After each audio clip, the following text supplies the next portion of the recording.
Storm Tracker Team Forecast with meteorologist Ashley Renee. All right, welcome back and happy Friday. We're not starting today with sunshine and we're not starting it with fog, which of course was our same story for the last few mornings, but we did have some rain. But the rain is done for us for now here in Baton Rouge, and we still have these overcast skies. And currently it is 72 degrees, feels like 68, so it is warm and muggy for this morning.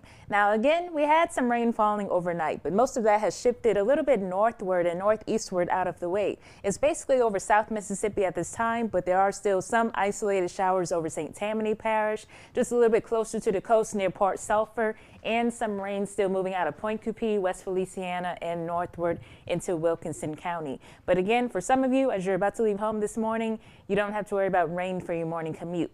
So over the last few hours, although the map says 24, of course, we've only had rain for just the overnight period. We've picked up on about 9/100 of an inch of rainfall for Baton Rouge, nearly 2/10 of an inch for Denham Springs, and also Grosse Tête. So very minimal amounts, which is pretty much was expected, but at least we finally had some rain occurring because we've been under drought conditions for the last couple of months really, and of course they have continued to worsen over the last few weeks as it's been basically dry for a good bit of the time.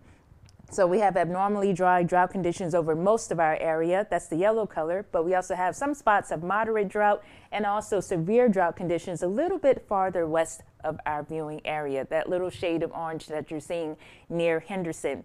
But still not expecting too much rainfall over the next few days, but at least we have another chance for it again for the early part of next week. But for our Friday, highs will be in the low to mid 80s. We'll have partly to mostly cloudy skies. We may have a few isolated showers for our lunchtime and around the time you're picking the kids up from school. But then going to this evening, that rain starts to clear out once again. And so dry weather is expected for tonight and the overnight period. So low temperatures only going into the 60s overnight. And then we may have some patchy fog again for our Saturday morning, but it still doesn't appear to be dense, or at least not widespread dense fog for us. But still just watch out for that if you're leaving out early tomorrow morning.